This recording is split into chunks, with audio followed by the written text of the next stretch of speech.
రాష్ట్రంలో భారీగా ఐఏఎస్ల బదిలీలు జరిగాయి. 45 మంది ఐఏఎస్ల అధికారులను ట్రాన్స్ఫర్ చేస్తూ ఉత్తర్వులు జారీ చేశారు CS Ramakrishna Rao. Disaster management, revenue శాఖ స్పెషల్ చీఫ్ సెక్రటరీగా దాన కిషోర్ను నియమించారు. రాహుల్ బొజ్జాను జేఐడీ ప్రిన్సిపల్ సెక్రటరీగా అపాయింట్ చేశారు. పంచాయతీరాజ్ శాఖ చీఫ్ సెక్రటరీగా సంజయ్ కుమార్ను ట్రాన్స్ఫర్ చేశారు. ఈ ట్రాన్స్ఫర్స్ కి సంబంధించిన డీటెయిల్స్ యాదగిరి ఫోన్ లైన్ ద్వారా అందిస్తారు. యాదగిరి, ఐఏఎస్ల బదిలీలపై వివరాలేంటి?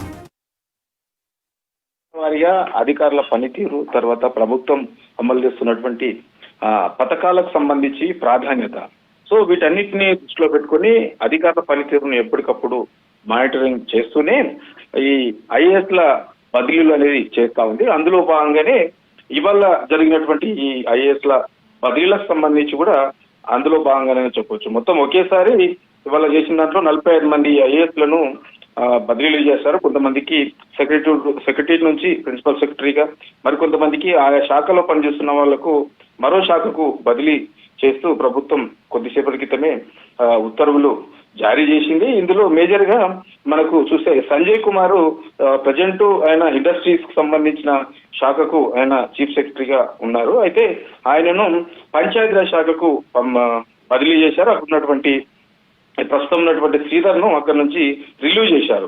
ఇక సభ్యశాఖ గోసుకు సంబంధించి ఈయన స్పెషల్ చీఫ్ సెక్రటరీ గవర్నమెంట్ కు సంబంధించి implementation of flagship welfares and departmental schemes కు సంబంధించి ఆయన ఉన్నారు. సో అతన్ని ప్రస్తుతం అక్కడ నుంచి బదిలీ చేసి వెల్ఫేర్ కు సంబంధించిన దాంట్లో మరింత డెవలప్మెంట్ చేసే విధంగా యూనిట్లకు సంబంధించినటువంటి దాంట్లో ఆ సోషల్ రెస్పాన్సిబిలిటీకి సంబంధించిన దాంట్లో ఆయనను స్పెషల్ చీఫ్ సెక్రటరీగా నియమించారు. ఇక దాన కిషోర్ ని డిజాస్టర్ మేనేజ్మెంట్ కి సంబంధించి అంటే ప్రస్తుతం లేబర్ డిపార్ట్మెంట్ గా ఆయన పనిచేస్తున్నారు. ఆయనను డిజాస్టర్ మేనేజ్మెంట్ కి దానకిషోర్ ని బదిలీ చేశారు. ఇట్లా మొత్తం ఒకేసారి ఇందులో మనకు 45 మంది ఐఏఎస్ అధికారులను ఇవాళ బదిలీ చేశారు.